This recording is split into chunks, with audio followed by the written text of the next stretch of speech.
Hello friend, welcome to my YouTube channel success. हमारे साथ में मैं सुनील कुमार आपका स्वागत करता हूं। आज का टॉपिक लेके आए हैं Lord William Bentinck. Lord William Bentinck बहुत ही इम्पोर्टेंट है इस दृष्टि से, क्योंकि इससे बहुत सारा क्वेश्चन आते हैं, जैसे सती प्रथा, समाचार पत्र, शिक्षा सुधार, बहुत अच्छा काम किए थे लॉर्ड विलियम बेंटिक। तो आज लॉर्ड विलियम बेंटिक चलते। लॉर्ड विलियम बेंटिक का जो कार्यकाल था, लॉर्ड विलियम बेंटिक कार्यकाल था 1828 से 1833 ईस्वी तक रहा। प्रथम कार्यकाल जो बंगाल के गवर्नर जनरल के रूप में, अंतिम गवर्नर जनरल से बंगाल के। इसके बाद भारत का प्रथम गवर्नर जनरल के रूप में रहा 1833 का अधिनियम के अनुसार, 1833 से 1835 ईस्वी तक भारत का प्रथम गवर्नर जनरल रहा। भारत का प्रति सकारात्मक सोच रखने वाला प्रथम गवर्नर जनरल था। इनके द्वारा किए जाने वाले सामाजिक सुधार, पहला गवर्नर जनरल विदेशी ब्रिटिश थे जो भारत के से सकारात्मक दृष्टि से देखे थे। मतलब जो जैसे हम लोग देखते हैं कि अपने परिवार को देखते हैं तो अपने परिवार को पहले देखते हैं, वैसे ही अपने परिवार की तरह यहाँ पे मतलब चाहते थे यहाँ पे अच्छा से कार्य हो, विकास हो, सबको रोजगार मिले। इनके द्वारा क्या सती व अन्य क्रूर प्रथा को बंद कर दिया गया। सती प्रथा जो उस समय का जो चलता था, पति के मरने के बाद पत्नी को भी उसी में जलना पड़ता था, खींच करके जबरदस्ती फेंक करके उस पर डाल दिया जाता था और वो भी जल जाती थी। सती प्रथा को समाप्त करने में राजा राममोहन राय की प्रमुख भूमिका रही है।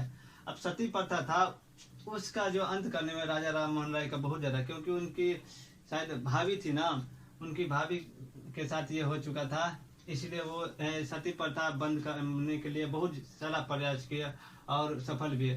तो 1829 के नियम 17 द्वारा सती प्रथा को गैर कानूनी घोषित कर दिया गया। प्रेरणा देने वाले लोगों को मानव हत्या की श्रेणी में रखी गई है।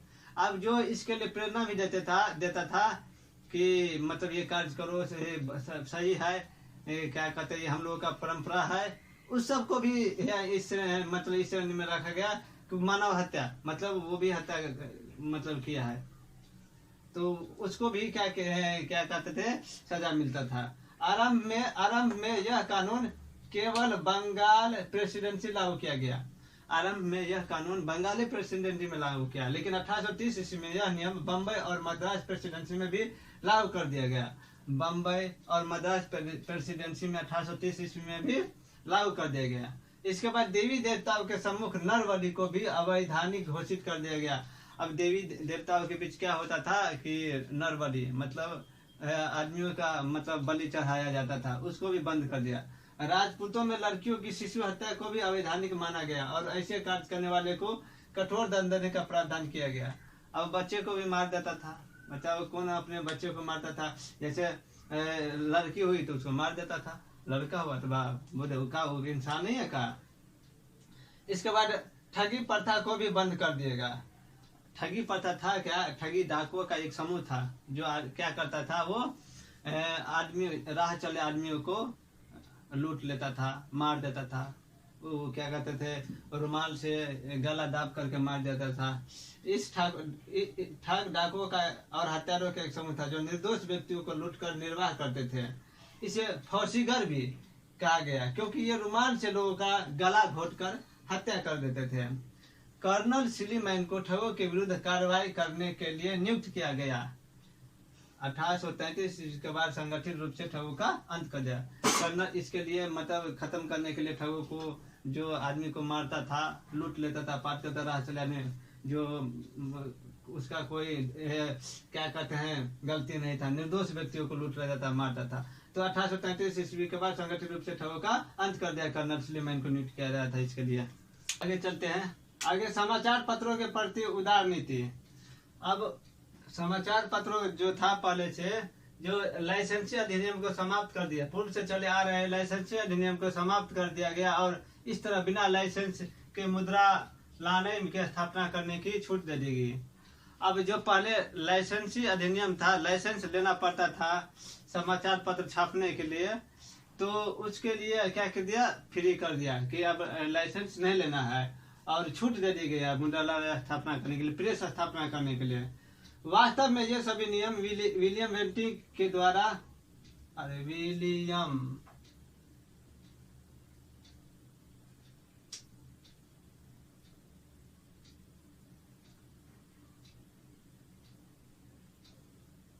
विलियम बेंटिक के द्वारा बना तो दिए गए, इसलिए कि असहजता के कारण उन्हें त्याग देना पड़ा। इसलिए इस सभी कानून को अंजाम देने का श्रेय चार्ल्स मेटकफ को जाता है। अब देखिए, कानून तो बना दिए बेचारे लॉर्ड विलियम बेंटिक, लेकिन उसका स्वास्थ्य खराब हो गया, तबीयत खराब हो गया, इसलिए वो चले गए। लेकिन ये जो है चार्ल्स मेटकफ साहब, इसने समाचार पत्र को लागू कर दिया, कानून को, अधिनियम को। तो इसलिए चार्ल्स मेटकफ को समाचार पत्रों का मुक्तिदाता भी कहा जाता है, क्योंकि मुक्त किया था कानून ने, अधिनियम ये लागू किया था, कानून ये लागू किया था, इसलिए इसको चार्ल्स मेटकफ को मुक्तिदाता कहा था समाचार पत्रों का। 1825 ईस्वी में एलिफिंस्टन ने कहा था कि सामाजिक सुधार का सबसे प्रभावशाली मार्ग शिक्षा है। ये तो सही बात है, शिक्षा के बिना कुछ नहीं हो सकता है, सही बात कहते हैं एलिफिंस्टन साहब ने। शिक्षा के संबंध में अंग्रेजी शिक्षा और प्राच्य शिक्षा के समर्थकों के बीच आपस में विवाद रहता था। अब देखिए, इसमें दो समस्या था कि एगो अंग्रेजी शिक्षा, एगो प्राच्य शिक्षा, दो समर्थक थे। कोई चाहते थे क्या कहते हैं अंग्रेजी शिक्षा हो, कोई चाहते थे प्राच्य शिक्षा हो। प्राच्य शिक्षा के समर्थकों के नेता विल्सन तथा प्रिंसप थे, और पाश्चात्य तथा आंग्ल के समर्थकों के नेता ट्रेविलियन थे, और उसे राजा राम मोहन राय का समर्थन प्राप्त था। जो आंग्ल शिक्षा के समर्थक थे, पाश्चात्य शिक्षा और आंग्ल शिक्षा के, वो नेता ट्रेविलियन थे, और उसे राजा राम मोहन राय का समर्थन प्राप्त था। ये तो मजबूत स्थिति में चले गए। आंग्ल प्राच्य विवाद को सुलझाने के लिए मैकाले को नियुक्त किया गया। अच्छा, लॉर्ड मैकाले। अब ये दोनों में झगड़ा था, ये दोनों झगड़ा को सुलझाएगा कौन? तो ये दोनों को झगड़ा सुलझाए तो मैकाले महोदय, मैकाले साहब को भेजा कि जाइए ये दोनों की झगड़ा को सुलझाइए, देखिए ये क्या क्या कर रहे हैं, ये क्या मजाक उड़ा रहे हैं। मैकाले ने अपना विचार 2 फरवरी 1835 ईस्वी को मैकाले स्मरण पत्र में प्रतिपादित किया। स्मरण पत्र में उन्होंने भारत के आयुर्वेद, विज्ञान, गणित, ज्योतिष, इतिहास और भूगोल की मजाक उड़ाई है। अब बताइए, उसने अपना स्मरण पत्र जारी किया कि 2 फरवरी 1835 को, तो उसमें लिखा कि यहाँ का तो इतिहास ये है, भूगोल है, मतलब क्या कहते हैं साहित्य, वैज्ञानिक जानकारी नहीं है इसमें। उन्होंने यह कि भारतीय भाषा में न तो साहित्यिक है तथा न ही वैज्ञानिक जानकारी है, क्योंकि यहाँ के भाषा में न तो साहित्यिक तथ्य है न ही वैज्ञानिक भाषा है। एकदम पूरा जोश वो बोलते गया, अपना बाबूजी का है। उन्होंने यह भी कहा कि अच्छे पाश्चात्य पुस्तकालय की एक अलमारी भारत तथा अरब के समस्त साहित्य के बराबर है। अब कहा मेरा जो एक अलमारी बुक है ना, वो पूरा अरब और भारत के साहित्य के बराबर है। हलवाई का यहाँ के कहते हैं ऋषि मुनि, वेद सब ऐसे ही लिख देगा। मैकाले की यह योजना भी थी कि एक ऐसा वर्ग बनाया जाए जो रंग तथा रक्त से भारतीय हो, परंतु प्रवृत्ति, विचार, नैतिकता तथा बुद्धि से अंग्रेज हो। मार दे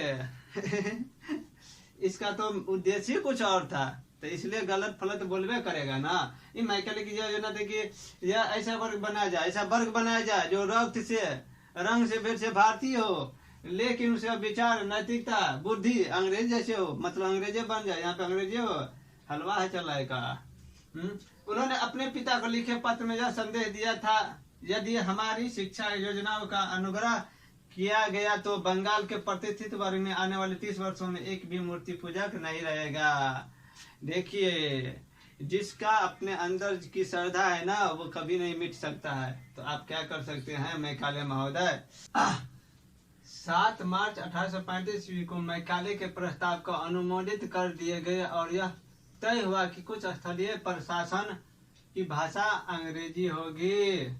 अब देखिए, 7 मार्च 1835 को मैकाले के प्रस्ताव को अनुमोदित कर दिया कि ये तय हुआ कि कुछ स्थलीय प्रशासन की भाषा अंग्रेजी होगी, मतलब कुछ स्थलीय प्रशासन होगी, वहाँ पे अंग्रेजी भाषा होगी। 1835 में बेंटिक ने कलकत्ता में मेडिकल कॉलेज की नींव रखी थी, और 1835 ईस्वी में कलकत्ता में मेडिकल कॉलेज की नींव लॉर्ड विलियम बेंटिक की नहीं रखी गई। अब चलिए इसके न्यायिक सुधार देखते हैं। लॉर्ड विलियम बेंटिक के काल में दिल्ली तथा आधुनिक उत्तर प्रदेश के इलाहाबाद में सदर दीवानी और सदर निजामत अदालत की स्थापना किया गया। लॉर्ड विलियम बेंटिक के काल में दिल्ली तथा आधुनिक उत्तर प्रदेश, दिल्ली और आधुनिक उत्तर प्रदेश के इलाहाबाद हाई कोर्ट, शायद वही हाई कोर्ट है जो वो किए हुए थे, अंग्रेजों। इलाहाबाद में सदर दीवानी और सदर निजामत अदालत की स्थापना किया गया। न्यायालय की भाषा फारसी थी, लेकिन फारसी के विकल्प के रूप में स्थानीय भाषा का प्रयोग करने की अनुमति दी गई। अब न्यायालय की भाषा फारसी थी, लेकिन फारसी के विकल्प के रूप में, मतलब फारसी तो सब जानते नहीं होंगे, यहाँ पे तो ज्यादा हिंदी जानने वाले थे। यूपी है तो यूपी में भोजपुरी बोलते थे बोलते होंगे, अभी बोलते हैं तो पहले भी बोलते होंगे ना। तो वही है, वहाँ पे फारसी था, फारसी बहुत कम जानते थे, फारसी नहीं जानते होंगे, तो वहाँ के स्थानीय भाषा का भी प्रयोग करने की अनुमति दी गई। ऊंचे न्यायालयों में अंग्रेजी का प्रयोग किए गए। जो बड़ा न्यायालय है, ऊंचे न्यायालय है, वहाँ पे अंग्रेजी का प्रयोग होता था। बिल्कुल। वित्तीय सुधार, इसके लिए बेंटिक ने 2 समितियां नियुक्त की, एक सैनिक तथा दूसरी असैनिक, ताकि वह बचत का सुझाव दे सके।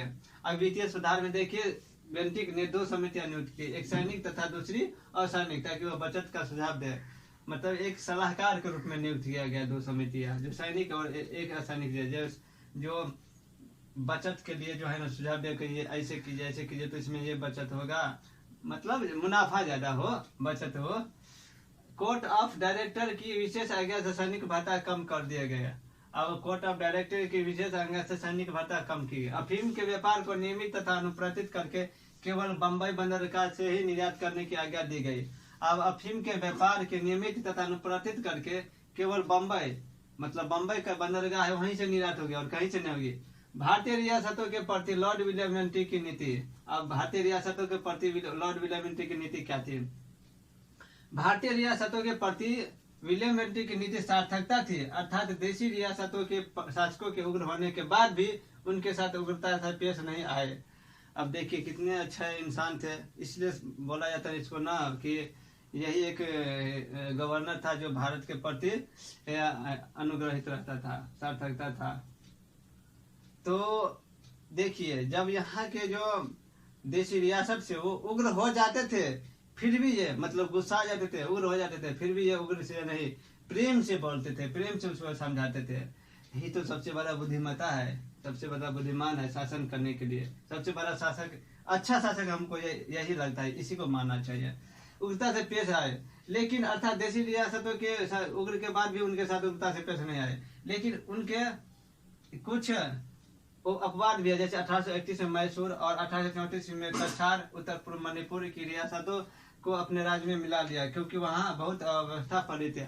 अब ज्यादा सर से ऊपर जो पानी चला जाएगा तो वहाँ पे तो कुछ ना कुछ करना ही पड़ेगा। देखिए जैसे बच्चे ही अब मजाक करते रहते हैं, मतलब क्या करते रहते हैं, बाद में जब ऊपर चला जाता है तो खचर पानी करते करते तो क्या करता है, उसको देता है दूर थप्पड़ खींच करके, फोन में या खर्च देता है। तो वही है, ठीक है।